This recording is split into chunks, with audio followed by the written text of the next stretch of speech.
बिस्मिल्लाहिर्रहमानिर्रहीम। जो आज हमने टॉपिक डिस्कस करना है वो है क्लासिफिकेशंस ऑफ प्रोटीन। ठीक है, उससे पहले मेरे चैनल को सब्सक्राइब कर दें क्योंकि और बेल आइकन को लाजमी दबाएं। इसका ये फ़ायदा होगा कि जो जो वीडियोस मैं अपलोड करूँगी वो नोटिफिकेशन आपके पास आता जाएगा और वो टॉपिक आप कवर करते जाएंगे।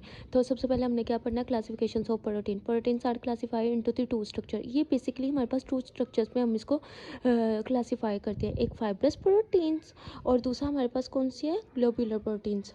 ये आप लोगों ने याद रखना है। The proteins are consist of the one or more polypeptide chain. जो सी फाइब्रस प्रोटीन्स हैं देर ये जो सी प्रोटीन्स है ये कंसिस्ट होती हैं दो पॉलीपेप्टाइड चेन पे, दो पे भी हो सकती हैं और चार पे भी हो सकती है। ऐसे हमारे पास इंक्रीज करते जाए, टू और मोर, मैंने इस वजह से यहाँ पे मोर लिखा है, टू और more polypeptide chain in form of fibrous है। ये ना जो सा हमारे फाइब्रस प्रोटीन्स है ना, इसमें हमारे पास ना जो सब पॉलीपेप्टाइड चेन्स होती है ना, ये फाइब्रस की फॉर्म में हमारे पास ना कॉइल्ड हुई होती है।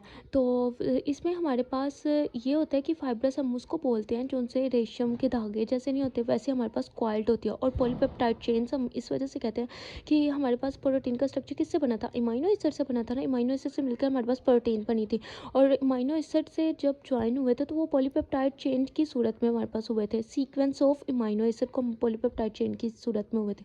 तो इस वजह से हमारे पास स्ट्रक्चर को हम फाइब्रस प्रोटीन्स भी कहते हैं और इसमें पॉलीपेप्टाइड चेन्स होती हैं फाइब्रस की फॉर्म में। ठीक है, इसके बाद हमने इसकी प्रॉपर्टीज़ देखनी है। हमारे पास नेचर एंड शेप हमारे पास होती है, इसकी स्ट्रक्चर, सोलबिलिटी और नॉन क्रिस्टलाइन एंड इलास्टिक और फंक्शंस इसमें और एग्जांपल्स के बारे में। अगर आप ऐसी सीक्वेंस से आप लिखेंगे बोर्ड में तो इंशाल्लाह आपको पूरे नंबर मिलेंगे। ये वाला जो सा टॉपिक है ना, ये पेपर पॉइंट ऑफ व्यू से बहुत ज़्यादा इंपॉर्टेंट है। ठीक है, उसके बाद हम नेचर एंड शेप के बारे में। देयर आर फाइब्रस नेचर, मतलब कि इसकी फाइब्रस प्रोटीन है तो फाइब्रस इन नेचर में हमारे पास होगा कि रेशम के धागे जैसा। और स्ट्रक्चर हमारे पास secondary structure is most important.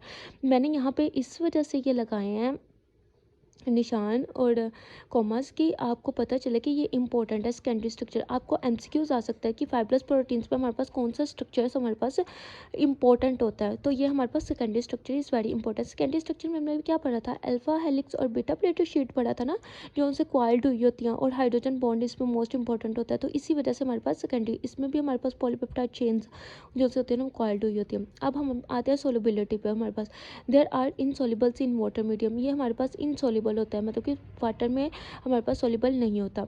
उसके बाद हमारे पास crystalline, non crystalline and elastic. Crystalline हम वो उसको बोलते हैं नॉन क्रिस्टलाइन जो कि क्रिस्टल की फॉर्म में हमारे पास नहीं बन सकता, उसकी शक्ल हमारे पास। एंड इलास्टिक वो मतलब कि इलास्टिक में भी नहीं हो सकता। फाइब्रस हमारे पास फाइब्रस के स्ट्रक्चर में हमारे पास होता है। There are non crystalline elastic nature. Elastic nature मतलब कि हमारे पास जो जिसको हम खींच के थोड़ा सा बड़ा भी कर सकते हैं और वैसे मतलब कि ये स्टिक होती है। नॉन क्रिस्टलाइन, ये क्रिस्टल की फॉर्म में नहीं पाई जाती।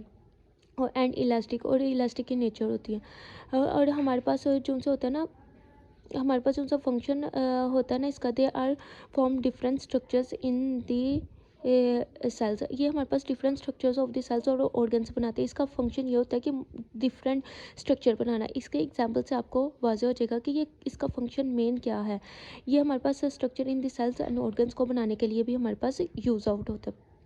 उसके बाद हमारे पास एग्जाम्पल से ये मोस्ट इंपॉर्टेंट है और ये आपने अपने जहन में रखना है कि सिल्क फाइबर, सिल्क हमारे पास वो सिल्क वॉर्म जो से रेशम का जो सा कीड़ा नहीं होता जो सा वो बनाता है उसको हम सिल्क वॉर्म कहते हैं। एंड स्पाइडर वेब, और मकड़ी के जाले की तरह हमारे पास इनका स्ट्रक्चर बनता है। अब मायोसिन हमारे पास किस में पाई जाती है, मसल्स में पाई जाती हैं। फाइब्रिन हमारे पास ब्लड क्लॉट में पाई जाती है। फाइब्रिन हमारे पास ब्लड को क्लॉटिंग की फॉर्म में बनाने के लिए इस्तेमाल होती है। और एंड कैराटिन हम अपने नेल्स जो से हमारे पास नेल्स होते हैं और हमारे हेयर्स में हमारे पास यूज़ होती है, मतलब कि ये प्रोटीन फॉर्मेशन करती है, मतलब कि डिफरेंट बॉडी पार्ट में डिफरेंट इसके फंक्शंस हैं। तो ये हमारे पास बहुत इंपॉर्टेंट इसके फंक्शंस हैं। इसमें आपको इसमें और ग्लोब्यूलर स्ट्रक्चर में हमारे पास डिफरेंस भी आ सकता है। तो अब हमने ये वाला आपने कर लिया, इसको एज इट इज़ ही आप लिखते हैं बोर्ड में। ठीक है, उसके बाद हमारे पास आता है globular protein. This are spherical, मतलब कि spherical due to multiple folding, ये स्फेरिकल की शेप में होता है और मल्टीपल फोल्डिंग इसकी गिर्द होती है। पॉलीपेप्टाइड चेन की बहुत ज़्यादा फोल्डिंग्स की वजह से हमारे पास कौन सा बनता है, ग्लोब्यूलर स्ट्रक्चर्स। इसकी नेचर हमारे पास, इसकी प्रॉपर्टीज़ भी हम डिस्कस करते हैं। इसकी nature and shape, there are sphericals और ये स्फेरिकल मल्टीपल फोल्डिंग हमारे पास नेचर होती है, मतलब कि वो मल्टीपल फोल्डिंग की वजह से स्फेरिकल की शेप में हमारे पास बन जाता है पॉलीपेप्टाइड चेन की। इसका स्ट्रक्चर हमारे पास, इसमें tertiary structure is most important. इसमें हमारे पास हमने क्या पढ़ा था, सेकेंडरी स्ट्रक्चर मोस्ट इंपॉर्टेंट, इसमें हमारे पास tertiary structure is most important होता है। उसके बाद सोलबिलिटी, इसमें हमारे पास सोलबिलिटी क्या था, there are insolubles in water, they are solubles in aqueous medium, मतलब कि वाटर में ये सॉल्युबल्स हो जाता है, जैसे सॉल्ट सोल्यूशन में भी और सॉल्यूशंस ऑफ एसिड में भी, बेस में भी और अल्कोहल में भी। मतलब कि ये जो से जितने भी एक्वस मीडियम है ना, जितने भी लिक्विड मीडियम है, ये उसमें सॉल्युबल हो जाता है, जबकि ये नहीं होता, फाइब्रस नहीं होता। जैसे नेल्स और हेयर्स हमारे पास नहीं ना सॉल्युबल होते, इसी तरह हमारे पास ये भी नहीं सॉल्युबल होता। उसके बाद हमारे पास crystal, they can be crystallize, मतलब कि ये क्रिस्टलाइज हो सकता है, इसके क्रिस्टल्स बन सकते हैं।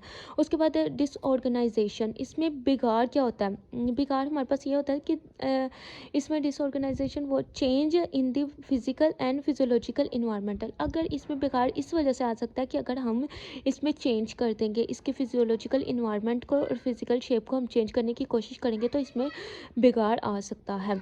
और इसकी एग्जांपल मैं आपको बताती हूँ, ये है एंजाइम्स, एंटीबॉडीज़, हॉर्मोन्स। हॉर्मोन्स आपको पता है कि हमारे जो से हमारे ब्लड में मतलब कि हॉर्मोन्स हमारी बॉडी में जो से मैसेज को पूरी बॉडी में ट्रांसफ़र करवाते हैं। और हीमोग्लोबिन हमारे पास सबसे इम्पोर्टेंट एग्जांपल है हीमोग्लोबिन की।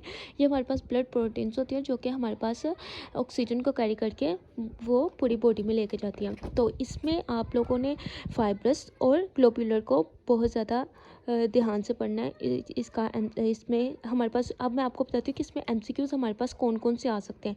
इसमें एक इंपॉर्टेंट एमसीक्यूज़ ये है कि इसमें सेकेंडरी स्ट्रक्चर इंपॉर्टेंट होता है और इसमें हमारे पास होता है टर्शरी स्ट्रक्चर। इसमें आप लोगों ने डिफरेंस करके लिखना है और इससे आपका एमसीक्यूज़ भी कवर अप हो जाएंगे और लॉन्ग क्वेश्चन भी आपका कवर अप हो जाएगा, ठीक है। उसके बाद हमारे पास ये जो सा होता है, ये एक्वस मीडियम में हमारे पास सॉल्युबल नहीं होता, ये हो जाता है। इसके क्रिस्टल्स नहीं बनते, इसके बन जाते हैं। इसमें हम बेकार ला सकते हैं, मतलब कि फिजियोलॉजिकल इन्वायरमेंट को चेंज करके हम इसको निकाल सकते हैं। और इसके एग्जांपल हमारे पास सिल्क, हमारे मुख्तलिफ ऑर्गन्स, हमारे पास सिल्क फाइबर्स, और उसके बाद हमारे पास मायोसिन हमारे मसल्स में, फाइब्रिन हमारे पास ब्लड में, कैराटिन हमारे पास नेल्स और हेयर्स में पाई जाती है। और इसमें हमारे पास जो से हमने पढ़ने हैं, इसमें हमारे पास antibodies, hormones and enzymes. Enzymes हमारे पास रिएक्शन को फास्ट आउट करने के लिए होती हैं। एंटीबॉडीज़ हमारे पास मतलब कि किसी भी इन्फेक्शंस को अगेंस्ट मतलब कि बनती हैं और उसको किल आउट करने के लिए हेल्प आउट करती हैं। और हार्मोन्स हमारे पास मैसेज को ट्रांसफ़र करता है, मतलब कि बॉडी में सब कुछ मैक्सिमम काम हार्मोन्स का। और हीमोग्लोबिन को मैंने आपको बताया कि ये हमारे पास ब्लड प्रोटीन्स होती हैं। चलिए, होपफुली आपको पसंद आ चुका होगा लेक्चर, और इंशाल्लाह अब नेक्स्ट वीडियो में आपसे मिलते हैं।